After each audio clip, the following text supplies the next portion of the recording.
Hello, everybody. I'm Mike, And I'm Maria. and this is Talk Alley. Happy Sunday, everyone. It's been a long week. Today is sunshine, partly cloudy, partly sunny, how they say in the weather forecast. And of course, above all, it's the second, The what do you call second, it? yes, yeah, it's the second Advent. Almost forgot. Yeah, it's so busy this week. So, alles Gute zum zweiten Advent. Yeah, Danke. to our friends and So, families, and also to our guest who's joining us today. yes, happy second Advent to Yes. everyone. Hello. So, yes, Mike, of course, on top of the newly discovered variant Omicron, which has been spreading all over the world, it's not good. We say goodbye and thank our former Chancellor, Angela Merkel. Yeah, Oh my God, Angie. Yeah. what is wrong with me? Yeah. For her service to our country and the rest of the world. Yes. Thank you. Yes, yes, Maria. The Bundeswehr, Germany's federal armed forces, bid farewell to our Chancellor Angela Merkel. The große Zapfenstreich that you also saw in the local news is one of the highest military Yes. ceremony for a civilian person. Which, of course, she truly deserves. So thank you for 16 years Wow. of service. Yes. Yeah, 16 years. Imagine that. Amazing. So, Mike, before COP21, there was Greta Thunberg and Eleonora Ernman Thunberg, or popularly known as Greta. She's a Swedish, if no one knows about her. She's a Swedish environmental activist who is known for challenging world leaders to take immediate action for climate change mitigation. But before Greta Thunberg emerged, I remember the best times in my life was during I was spent in science camps back home in the Philippines. Every summer we had these science camps. In those camps, we were taught how to protect the environment and what to do to improve them. We conducted experiments and forged friendships with students and movers who are movers and leaders nationwide. So, back in my days, there were a lot of environmentalists already, and we were aware of what was going on. So, sometimes sit back and ask what happened. Yeah. So, Yeah, there's yeah. also one thing that I have to comment when I went to high school in the Philippines. For example, the Brigada Escuela, or how they keep their surroundings, that those things are being instilled, into the students already becoming professionals. One good Yes. thing. So that's really good foundation to inspire students to become scientists and Yes, innovators, yes, which the yes. world need for more than ever. Yes, Yeah. because they always say, "Oh, there is no planet B." Yes, and there are exoplanets, of course, but until we reach them, it takes forever. So and our guest has the same concerns as well. Yes.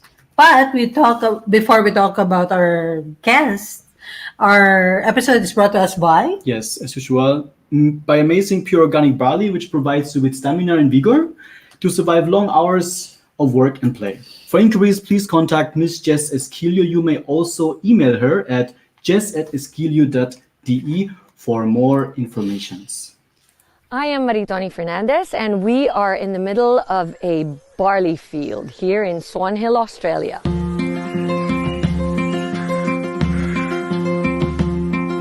Well, we think we have the best barley in the world because of our clean irrigation water. Water comes from the Murray River, which is a freshwater river. All our drinking water comes from the Murray River too. So it's full of nutrients, and also the climate is perfect for growing winter cereals. Clean, green, certified organic. Yeah, we're certified with NASA, which is one of the Australian certifications for organic. IAM Worldwide gets its barley grass powders from Herbal, which sources them from us at Nutrigreen, so you're guaranteed the best barley grass powders in the world. I am truly proud to say that we are now the sole distributor in the Philippines for Nutrigreen barley.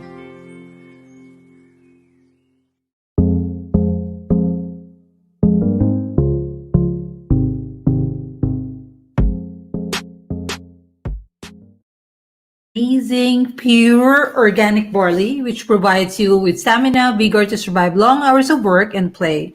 For inquiries, please contact Miss Jess Esquilio. You may also email her at jess@esquilio.de for more information. Hello, Manny and Jess. Yes, hello, Manny. Shout out to the area of Koblenz and Trier. Yeah. So, for our guest today is a professor at the Eberswald University for Sustainable Development in Germany, also HNEE. Prior to joining HNEE, Denise was involved in projects focusing on grassland sustainability in Mongolia, climate change adaptation, and indigenous forestry livelihoods in the Philippines. She graduated from the University of Bonn with a PhD in agricultural sciences and is an associate of the Non-Timber Forest Products Exchange Program, NTFP-EP Asia. She is also a fellow of the Intergovernmental Science Policy Platform on Biodiversity and Ecosystem Services, IPBES, Thematic Assessment and Sustainable Use of Wild Species. Ladies and gentlemen, Dr. Denise Margaret Matthias. Welcome to TalkAlley. Hello. Hello. Thank Hi, you for Denise. joining us. Yeah. Hello. Hello. Hi. Yeah. Okay. No longer muted. Wonderful. Okay, wonderful. We can hear you very clearly. So, our first, how are you out there in Bonn right now? Yes, so far, I think trying to survive the winter and Okay. the gloomy skies. Here it's a bit gloomy today. So that's so Okay. far, Yeah.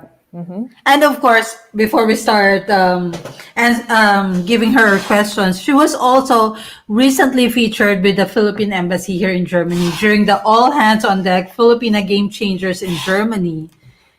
This was in observance of the 18-day campaign to end violence against women. The Philippine Embassy in Berlin presented All Hands on Deck, a campaign that highlights inclusivity and the contribution of selected individuals who, despite the odds, are helping create pockets of change in their respective societies and circles.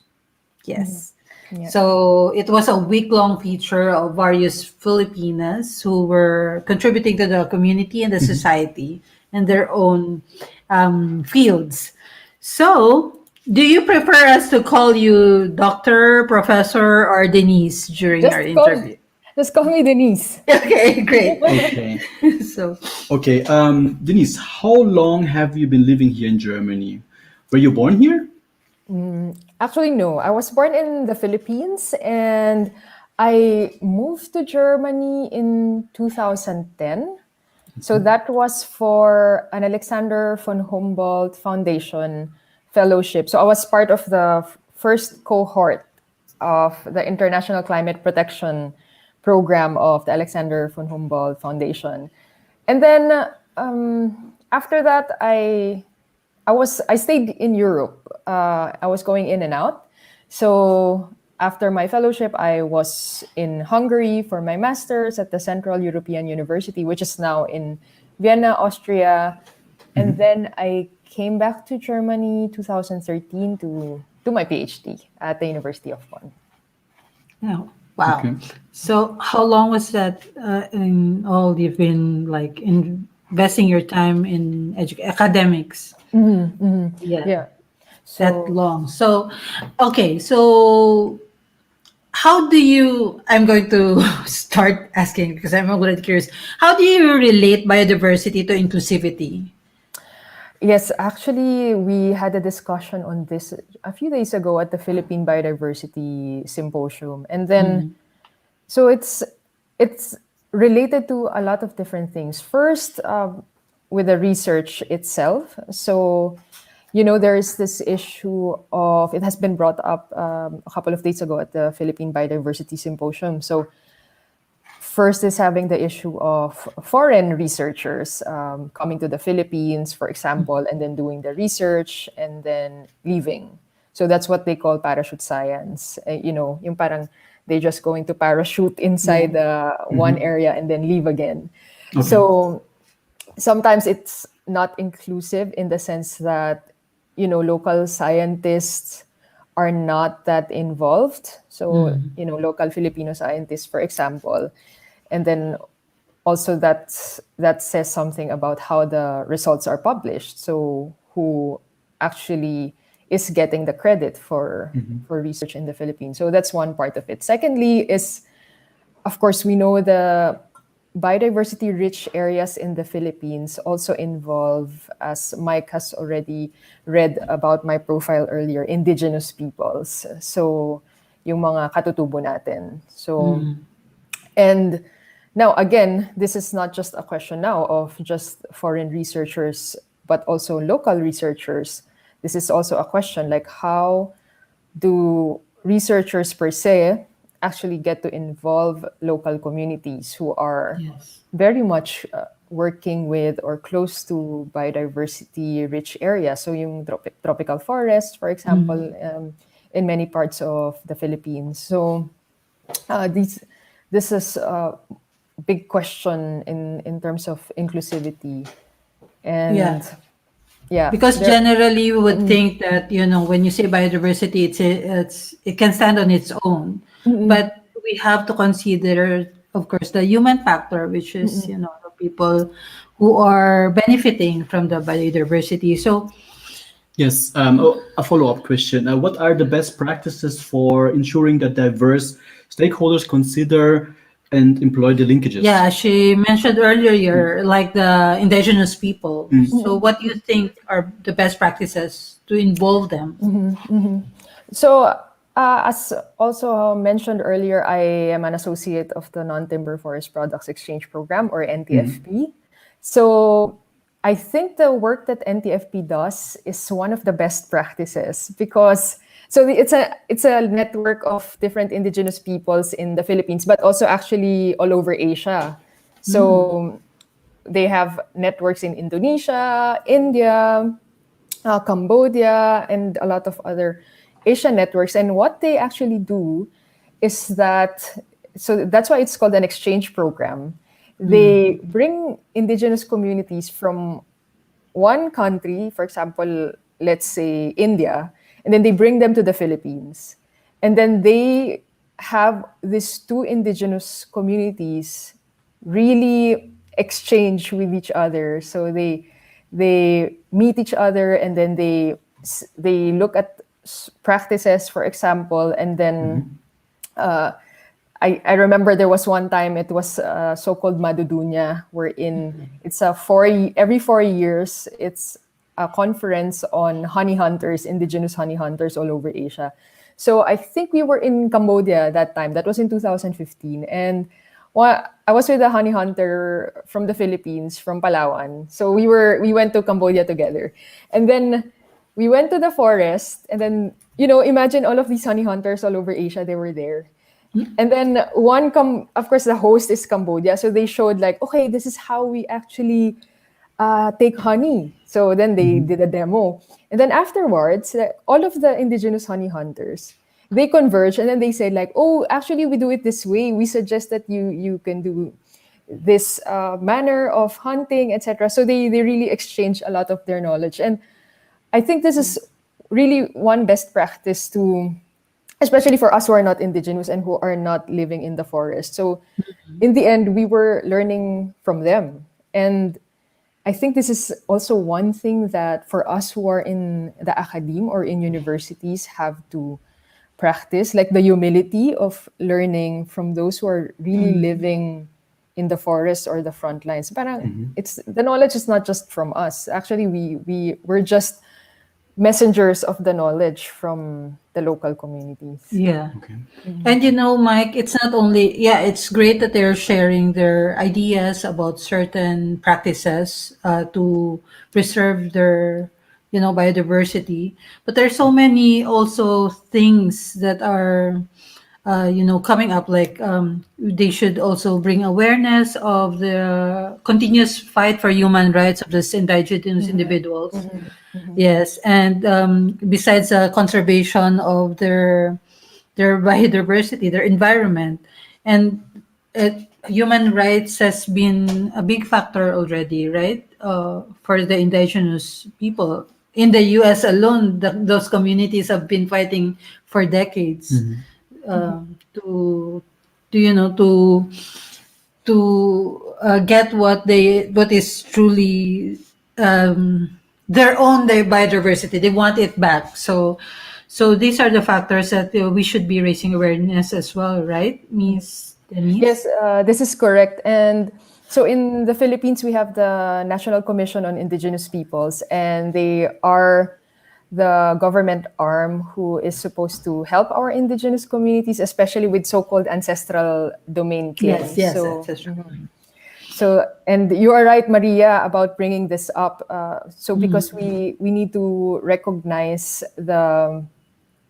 the territories of our indigenous communities, and then so most of the conflicts sometimes come from this, right? So there would be, of course, because these are biodiversity rich areas, and then Yes. development, of course there are development projects sometimes that conflict with the indigenous use. So you are right about the rights, and the necessary thing to do is that the development should be driven by the indigenous communities themselves. So because they are the ones living on the land.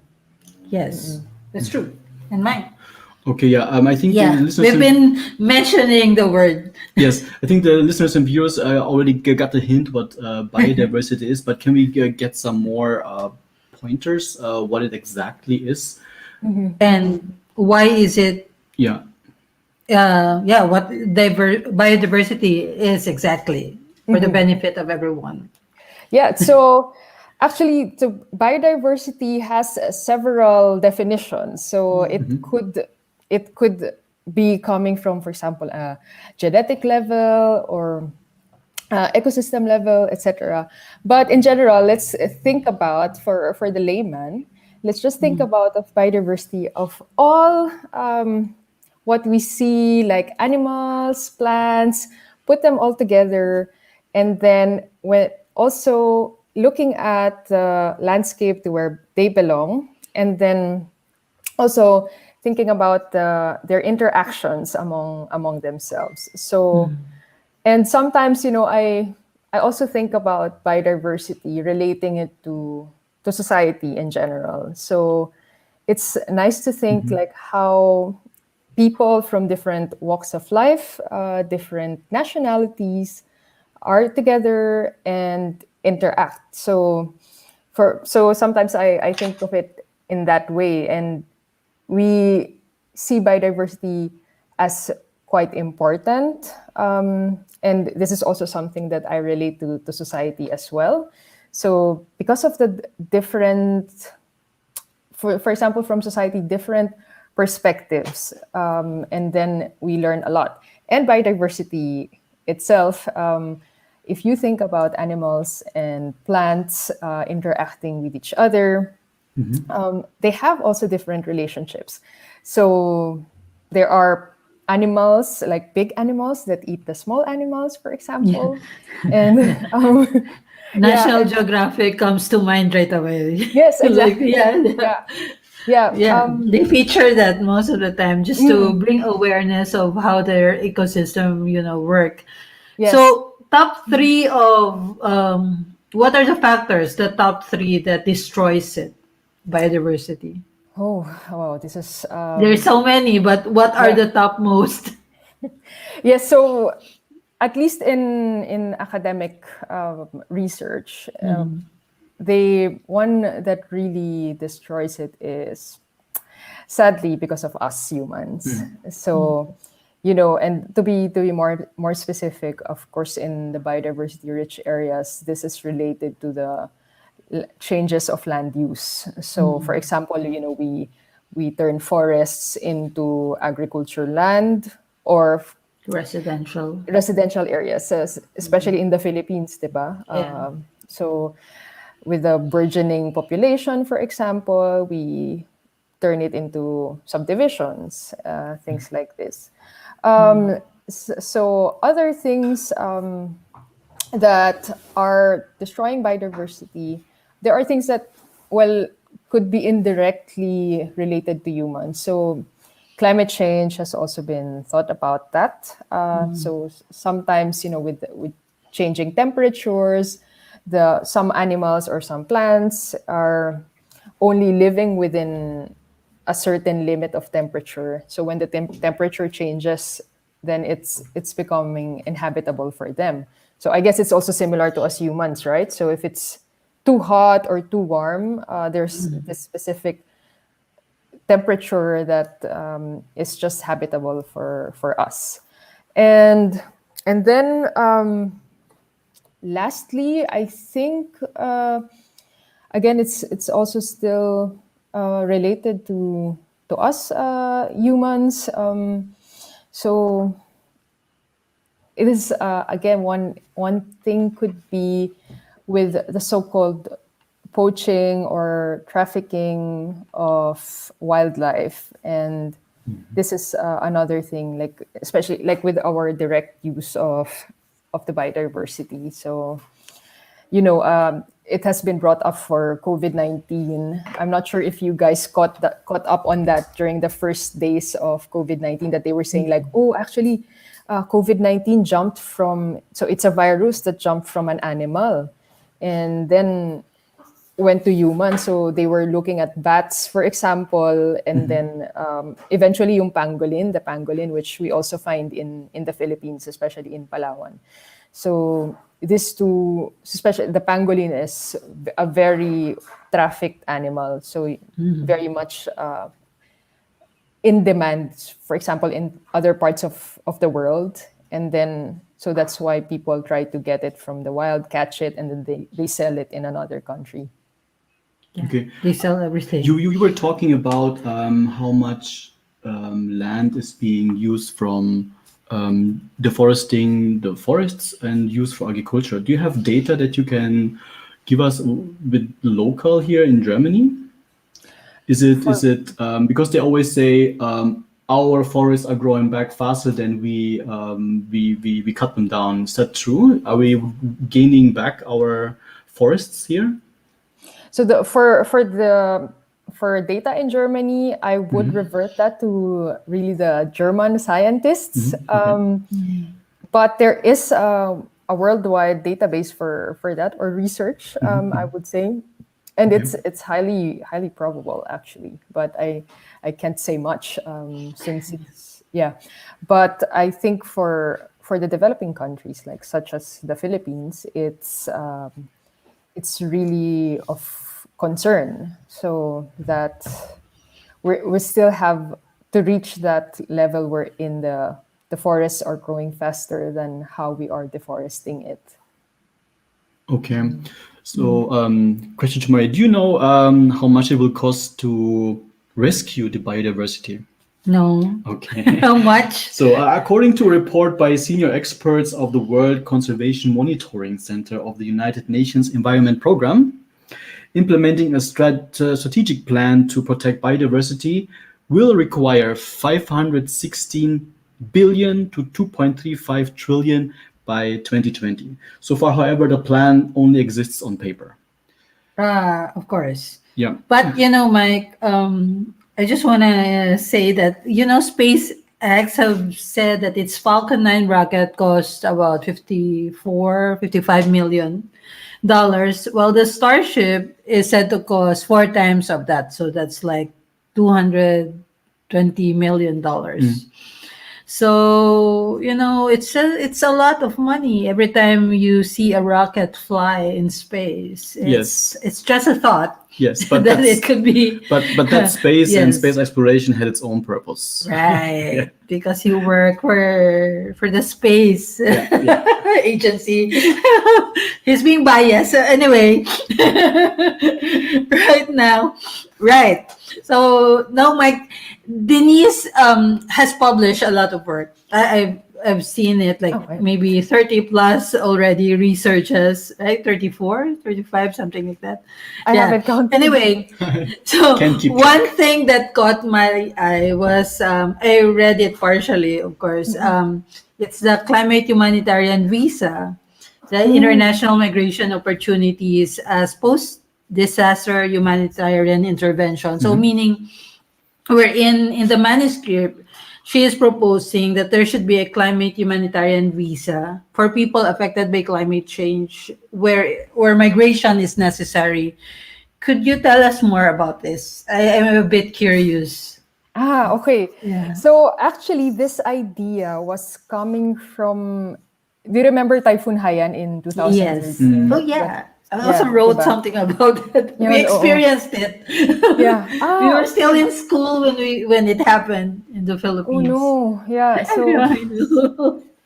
yeah, so it So was coming from that time because US and Canada actually instituted like a humanitarian visa for Filipinos who were victims of the Typhoon Haiyan, but they had family connections, for example, to US and Canada.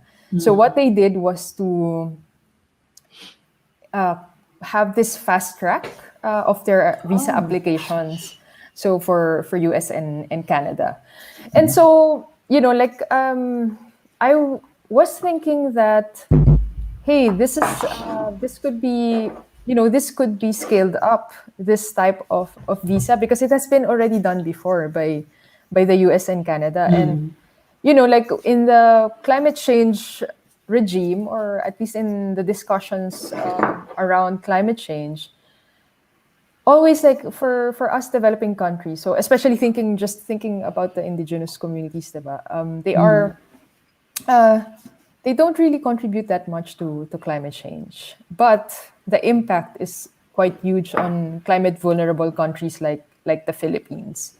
And now, so in the climate change discussion, it has always came up before, like common but differentiated responsibilities, and also the issue that countries like ours, vulnerable countries like ours, should be compensated for the damage that we receive, but we're not really causing climate change.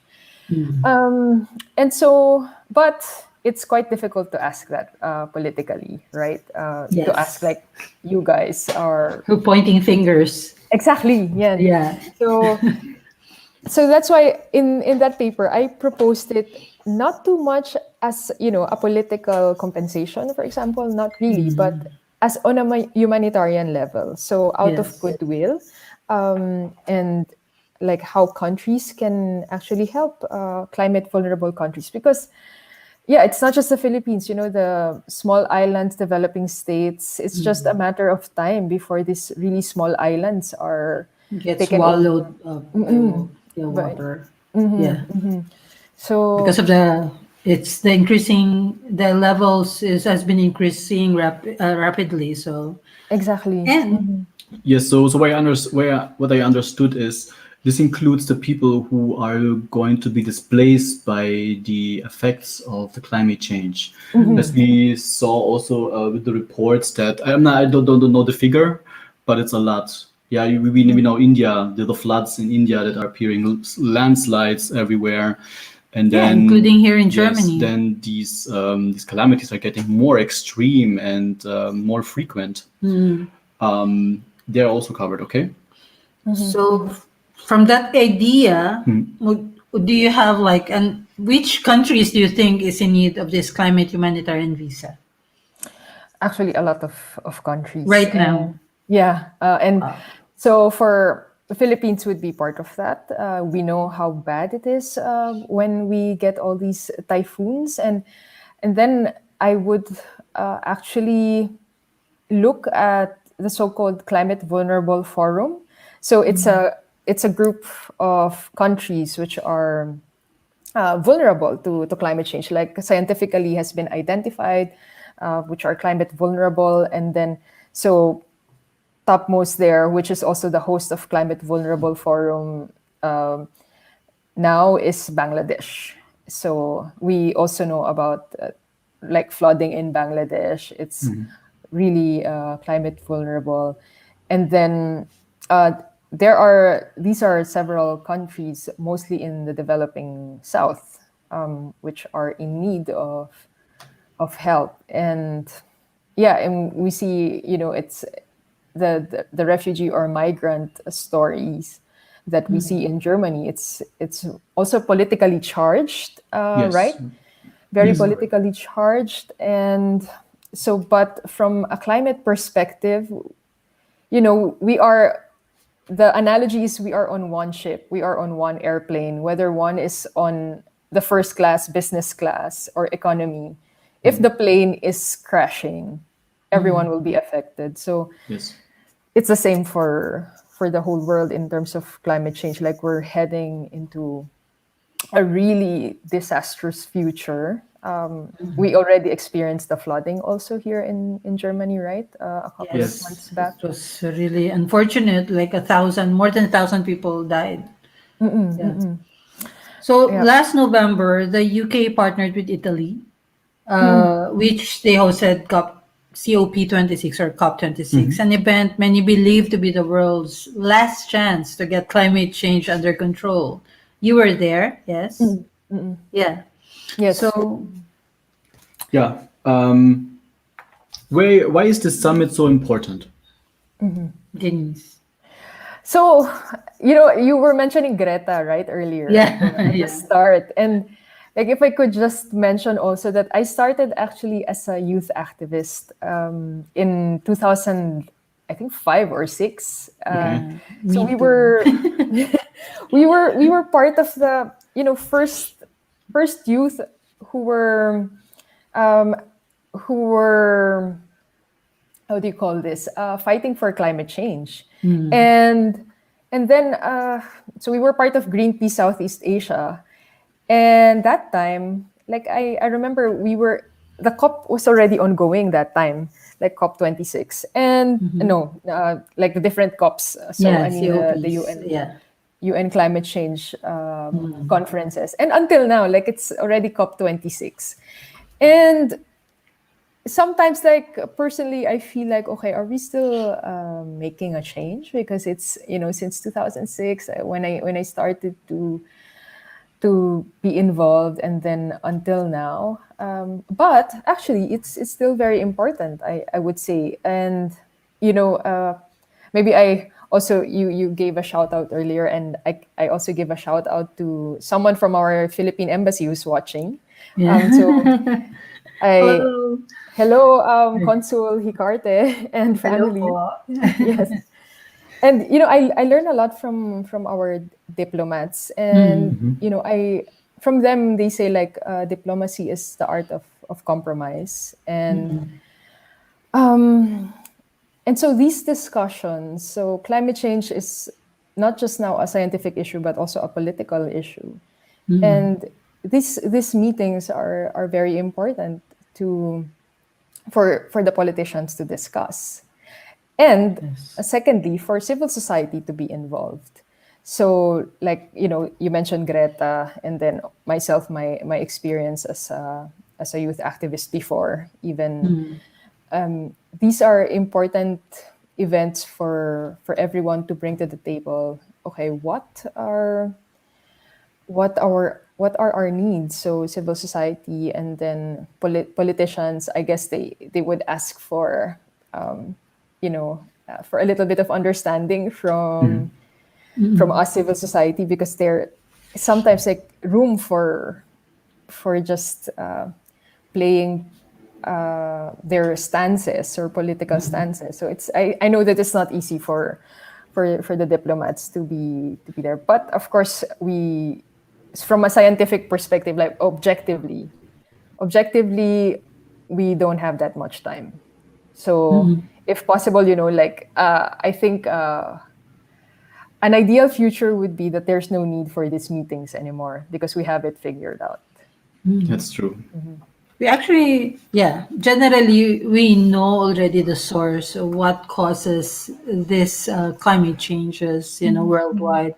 It's just that it affects every country economically, and that's the big factor. Well, everyone is discussing. They wanted to just find a neutral ground wherein you can still pursue this commercial, things that could improve the economy, like the coal mining, and some of them are already trying to shut them down, but they're still talking about it, which is, if you just call kids and you tell them that coal mining is bad and they will agree to stop it. But these people, there's so many factors that affect it, livelihood of the people. So we go back to biodiversity and then how it affects humans. So COP26 is also like that. They're trying to find a middle, they're trying to uh, not shut down economy by losing a lot of livelihood for their citizens. They are also they're trapped. The politicians are trapped. If they shut it down, they lose their voters. So they have to find a way, a solution to continue their livelihood. So this, it will apply the alternative source of energy that they should be investing their time and their money, right? Something that a solution that it works for the environment as well and for the people. So now, Yes, now we'll ask some questions that has been sent to us from our viewers and Oh, listeners. yes. So are you ready? I yeah, didn't know there would be questions from the Okay, there will be if listeners. you want. So what do you think of electric cars? Are they cleaner, cheaper, or easier to use? yeah. Mike always wants one. So what do you think of them? So actually, this is part of climate mitigation, and I don't drive a car, and so from a personal perspective, I really don't have an opinion, and also scientifically, of course. But if we compare like an electric car to the conventional car, then we would see that the electric car would be essentially much more climate friendly than just a conventional car. But of course, at the end of the day, if we really want to be green, then we shouldn't use a car at all. That's the idea. And I think there are a lot of other initiatives in Germany. The car sharing economy is really, really, I would say, like taking off. And I know of quite a number of people who are using car sharing, and I was surprised at that, and I was really, really quite happy with this innovation. Yes. So for us personally, since the pandemic, we haven't been using a car for 2-3 years now, right? Yeah, Almost this 3 is years. the second year now. Yeah. Yeah. So we have been using our bike as well. So and public transportation, but I think for electric cars, I guess it's the lesser evil of all cars. Yeah. Since there's still a lot of CO2 that goes into making them. I always say that, like, you say the electric car is better, but have you ever considered of how they were made? So, Yes. now the next question. Do you think that we should be treating climate change like an emergency in the same way we do with COVID? Yeah, definitely. So just of course, the difference is that with COVID, for all of the countries, very concrete, right? We see people dying, for example. So equal game for everyone. But for climate change, maybe in the vulnerable countries, they also see people dying from flooding, for example. But even in Europe, that there has been the heat waves that hit Europe, and there were also some people who died from that. So, but it's just not on the level that we see in terms of COVID, that every single day, right? People die from COVID, but it's on a similar level. Yes, it's an emergency. Yeah. So we want to give a shout out to Ugnayang Bayan, Switzerland. Hello, Morse Coagas Flores. And he has a question, which we already shared. Most NGOs, CSOs express their frustration on COP26 and to the point of calling it as failure. What's your take on this reflection?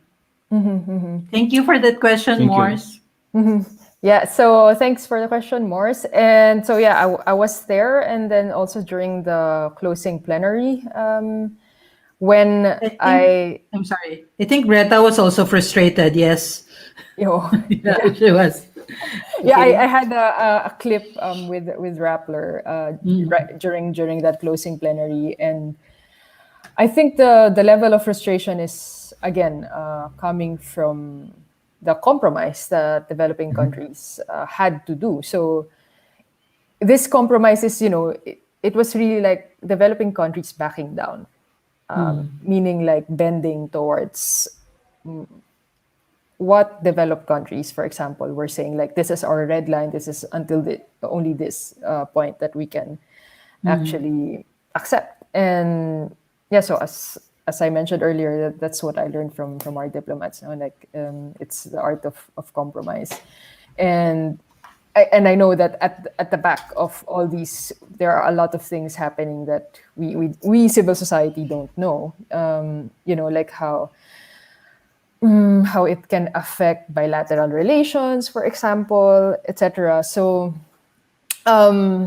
this is so in terms of a failure, there are so I guess it depends on which perspective, because there are a lot of items that has been discussed in COP26. So there would be items that we can say like it's a failure, for example, on loss and damage. So loss and damage is this item wherein there's only a certain point that we can adapt. So like what happened to Typhoon Haiyan, I wouldn't blame the local governments there, because it was Typhoon Haiyan is just really really strong. We never experienced something of that magnitude, and so it's something that resulted to losses of lives, losses of properties, and big damage to the Philippines. So what happened in COP26? Of course, developing countries were pushing for financing for loss and damage, but in the end, only got like a dialogue facility, for example, and so that's a failure. So, but there are also some wins, for example, for forest support, financial support. It has came up. So I guess we need to find a balance, like really closely study what are the items that we have some wins, and what are the items that we have to work for in the next COPs. Yeah.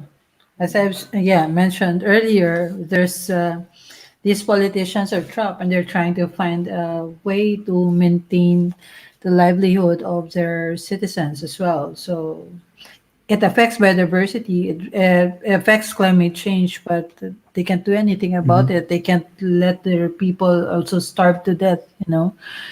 But it's actually just a band-aid solution for them all, because if they really want to make changes, no matter how radical it would be, they would do it and invest more time on alternative sources of energy that can provide livelihood for the people. Anyway, Yes, so thank you for answering this Francine, question. yeah. What is the state of biodiversity in Germany, and how about the Philippines? So the one I think in Germany, well, I really can't say much. So I'm not focusing that much on. I'm not working that much here in Germany. So, but in the Philippines, yeah. So in the Philippines, we have quite some challenges. So, and I think, well, foremost, the first challenge is to have a Philippine-wide biodiversity assessment, so up to date. So, but we have a lot of very good biodiversity scientists back home. It's just that I think we need some funding for a comprehensive one that's similar to like the work of IPBES, like the Intergovernmental Science Policy Platform on Biodiversity and Ecosystem Services, of which I'm part of. It had a global assessment on biodiversity. And for Asia Pacific, of course, it's always a challenge to have the data. And I hope, like for the Philippines, of course, that we will have something similar. But again, in terms of we have difficulties in terms of several endangered species. For example, in the Philippines, so like what I just mentioned with pangolin. So we have some wildlife which are being trafficked and poached. So not just terrestrial, but also marine wildlife. For example, we have these issues, Palawan area. So there are always some challenges with that, and so we need. I don't know how to help. Because this needs a lot of financial help for the marine one. The Coast Guard would need a lot of help for patrolling the Philippine seas, and we see that it's a big task for them. So it's a big body of water and very limited manpower. So yeah, it's a big question. I think, like, also going back to what we discussed earlier, right? The drivers of biodiversity loss, like the conversion of land, forest area, for example, to agriculture and to residential areas. So, well, agriculture-wise, we also have this so-called agro-biodiversity. And so this is where we try to say, like, just having monocultures is not helping with maintaining agrobiodiversity. So I think this is also one thing that we can learn from indigenous communities, because they are able to have different crops, for example, all together in one plot. So they're able to plant different things in their small plots. And yeah, these are different, like, helps with maintaining agrobiodiversity, like the different species of crops. So, not that we just stick to one type of rice, and so, which is the white rice, but the indigenous communities also have different species of rice that they take care of. And we should always appreciate that, because they're helping maintain this agrobiodiversity. Okay. If you could tell your community one thing to change, what would it be? Wow, this is very, very difficult. But, something because that... it's so many, or Yes. because... Yeah, definitely. Okay. But something that came to mind, because my Maria, you probably saw it in my list of publications, that I was focusing on the giant honeybee. Yes, Or I have. Diba? So the honeybee. You're the Philippine Angelina Jolie. Oh, that's nice. Yeah. And I think what I realized back home, especially for me, I grew up in Metro Manila. We really have this fear of insects. And right? So I mean, of course, mosquito, it's fine. It's I could accept, you have to, because of dengue, etc. But in general, I realized with bees, but also here in Germany, bees, when during summertime, people are so afraid. And He's allergic. oh my God. Oh no. Yeah, he is. So I think just this, especially for us living in urban areas who are not used to insects or animals, etc. We're really, I could see the fear. And so I was surprised, like, always people are afraid of bees, and then sometimes we would kill it. Also, I think house spiders, for example, we're also afraid of that. And, in the Philippines, like, okay, bygone. Like, kill it with bygone or things like this. I'm still afraid of it, but really? I try to. Yeah, I'm not afraid of bees. Yeah, I let them go, He's because just avoiding if you it. don't attack them, they will not attack you. Yeah. And I commend the farmers who are planting those strips of of flowers so they can have a spot to go, so it won't be too long the distance that they travel. You know what we do here in our family, like we bring our kids to wild camping.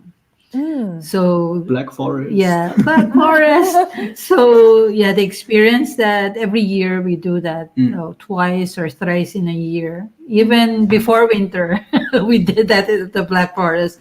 So we want them to be aware of their environment, of the insects as well, and not be afraid of them. And they could live harmoniously with those species, you know.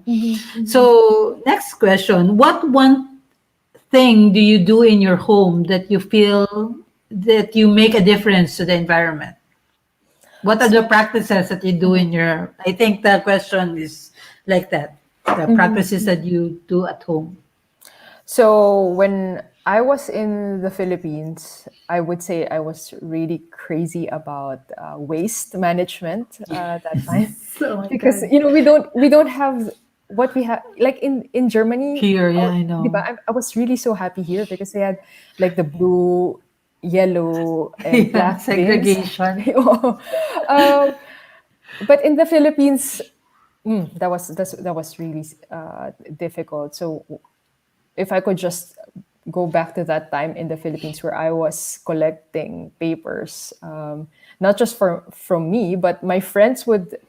So eventually, I inspired my friends to also collect paper trash, and then they would give it to me, and then I would recycle them. And so I had this project, but it's called the Green Itch Project, where I was recycling paper and turning them into artwork. And so since here it's now more like the paper segregation is properly done here. What I just did was to use this Greenwich project to fundraise for different things in the Philippines. So, for example, in Typhoon Haiyan, I sold some of these papers so I made like cards, greeting cards, and then sold them, and then used the proceeds for donations to Tacloban. So that's one thing. Sometimes I put this into the green itch comes alive when there's a need to fundraise. So also I think last year I used it to fundraise for indigenous communities affected by COVID. And then secondly, our household is vegetarian or vegan. So my partner is also an academic, and then so we try to read up on papers, and so like scientifically based diets that we have. And because in terms of the carbon emissions, of course the meat is high on the list. So Yes. that's why we try to cut down on our emissions this way. And of course, yeah, as I mentioned, we ditched the car, so we don't have a car anymore, and we try our best to just use the Public transportation. public transport or bike. Bike, as we do as well. In my work in Eberswalde, I just walk. So Oh. in the future, in case you have time, like if you are in Berlin area, it's just 30 minutes away from Berlin. So it's a very walkable city. And yeah, so we always go for non-motorized transport. You do face-to-face classes already? Yes, we did. You did, and then it But stopped again. yeah, Okay. yeah. Yeah, it's been like 2.5 years working at home now here, so we don't really have to go out. So anyway, how Yeah. about you here, Yes, Mike? as, Religiously, one thing, this with regards to the garbage segregation, this was received a bit different, unlike what Denise was experiencing. You were doing the same reusing and segregating also during your high school, but it was received a bit different. back home, as I've mentioned earlier, I used to attend like summer science camps with the Philippine Science Camp of the Philippines, Philippine National. What is it? Science Camp of the Philippines, something like that. Anyway, science clubs. Science. Yeah. Yeah, I was doing that when I was in the Philippines back home. Every summer I would attend it. And then when I go back to my province, I would, try to organize science camps as well. And they don't really, they didn't take it seriously. Yeah, they find it weird. So yeah, I was segregating, I was teaching the communities that. Anyway, luckily for me back home, we had a large space, a good enough space to have a compost pit as well for our organics. And also in the city where I was living, they have this, the trash, where they get the metal, the paper, what you call scrap metals, something like that, when you can sell them. It was Yeah. so accessible to our house. So I was very, really lucky that I can dispose of the bottles and they can just sort them out. The newspapers, they buy it from us and scrap metal. So our community was very lucky on that side. So we have already that segregation idea. But, when you teach it to them at home, they really don't. They think, what are you trying to do? So it's a waste of time back then, but now look at it. Every city in the Philippines is trying to implement a no plastic. Yes. What you call that? The ordinances. There's zero plastic use or something like that. So Yeah, there's also in my experience it's gotten better when I always travel every 3 years back to the Philippines, and the beginning was like, and also my mother was commenting about the cola bottles they pour into the plastic bag with the Yes. straw. This is so redundant. So yeah, but here in Germany we have the segregating of the garbage, and which is of course here implemented. it was beautiful, really. Yes, we also return our water bottles. We now newly have a patented filter from Swiss where it filters the water. The water is drinkable, but with this filter, it can also filter out other calc, for example. Yes, Yes. out of the water system. And of course, solar panels, they should also use them. I mean, we recommend it. It may cost a bit, but it's a good investment. So please. So, question, if you had an opportunity to speak to world leaders, what policy would you ask them to implement? Oh wow, world Yeah. leader. Wow. This is like Greta speaking to. Yeah, why not? But anyway, I'm no longer that young, so It's I mean, okay. right? I think protecting the environment is, doesn't have an age. Never outdated. Yeah. Yeah.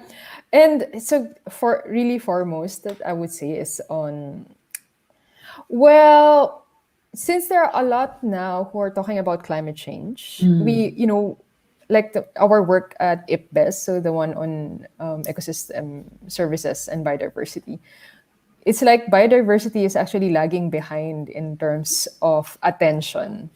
So, like compared to climate change, COPs always generate a lot of attention. But there are also COPs for biodiversity. So this year, the Convention on Biological Diversity also did, two parts. It will be this year online, and then next year it will be in person. So there is also the connection between climate change and biodiversity. So I would talk to them about focusing on biodiversity conservation, especially, and it's a mix of different things. So, like we mentioned, there are different drivers. So, for developing countries, it's also not that easy, because I would say in terms of levels of dependence, direct dependence on biodiversity, developing countries are most directly dependent. So local communities living on coastlines, or indigenous communities in the forest, they are directly accessing goods, or biodiversity goods. And so, yeah, essentially that's it. So hopefully it's for biodiversity conservation. That also takes into consideration that there are people living within this area. So it's not just, the typical protected area type of of work, that you just keep one area pristine without any, and then displacing people. So, and that's what in my work now at Eberswalde is what we're trying to push for. Like, think about biosphere reserves, which has a component of humans, and again, also while taking care of biodiversity. Okay. And So- for our final question, Yes, for our final question. What advice would you give to everyone to help make our world a better place to live in? Oh my God. Oh, It's like a the song, but world. yeah, it's really nice. And actually, I really think, just judging from what's happening now, like COVID, not just thinking about biodiversity and goodness, really, I think it's coming from just being open to whenever there open communication lines and trying to understand each other. And I think this is even from just thinking about the COPs, right?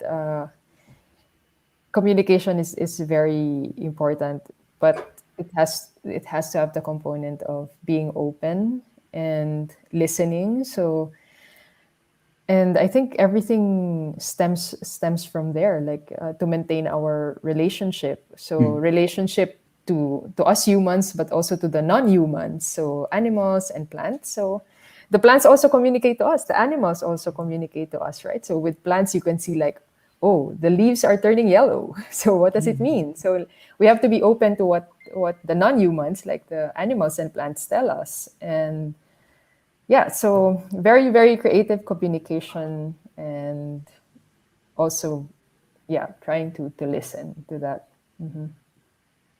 Okay. yes. Thank you so much. Yes. Of course. Thank you very much for being with Yeah, us let's today. heal the world. Yes.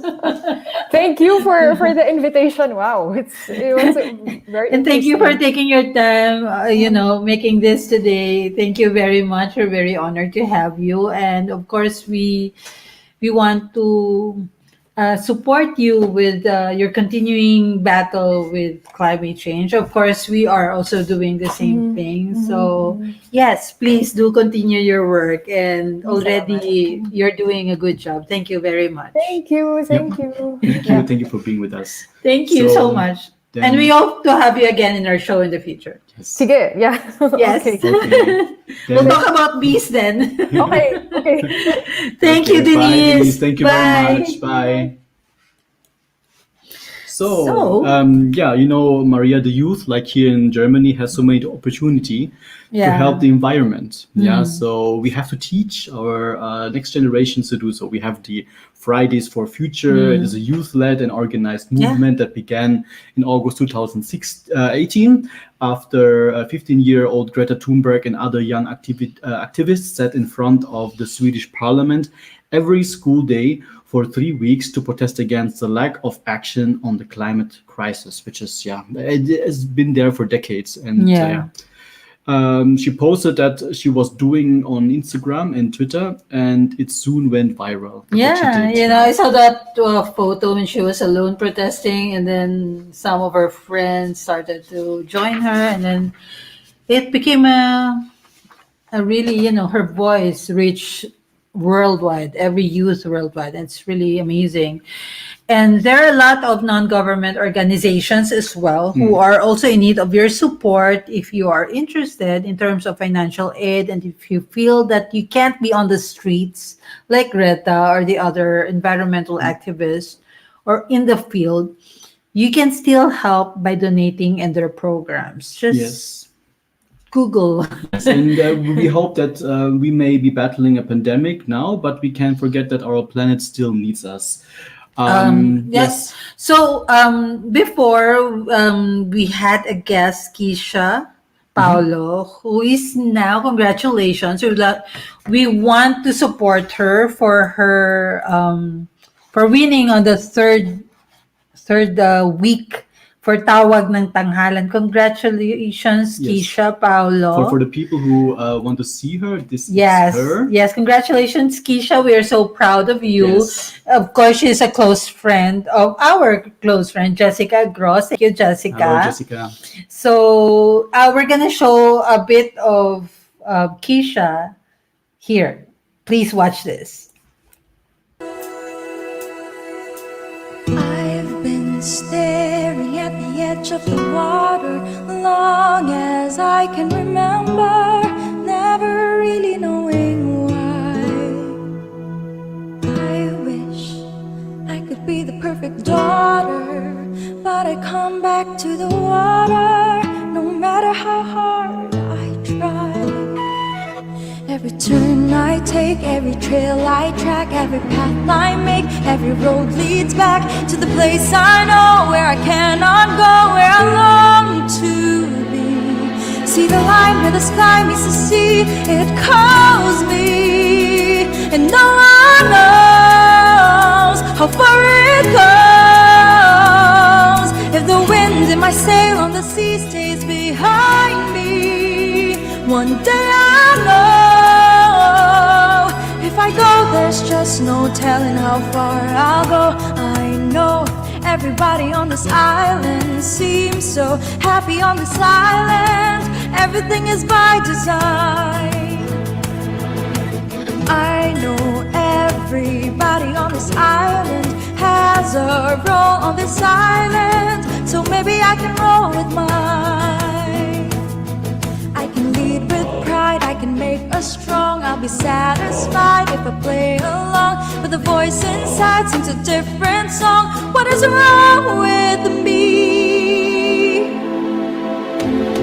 See the light as it shines on the sea, it's blinding, but no one knows how deep it goes. And it seems like it's calling out to me, so come find me and let me know what's beyond that line. Will I cross that line? See the light where the sky meets the sea, it calls me, and no one knows how far it goes.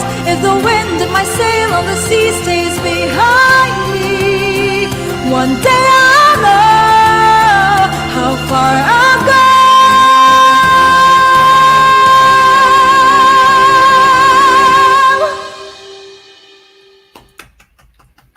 Amazing. Yes, that Of was course, wonderful. Keisha, we wish you all the best and we hope you win the Tawag na Tanghalan Yes, all competition. the best from TalkAlley. Congratulations. Yay. Yes. So to our listeners and viewers, thank you for being with us. Yes, I hope you learned a lot Yes. how the environment is right now, and we hope that you help us and help Denise join her in protecting the environment and of course battling climate change. Yes. So we wish you a happy rest of the Sunday and a second Advent and a good start into the next week. This is Mike And this is Maria. and this is TalkAlley. Bye.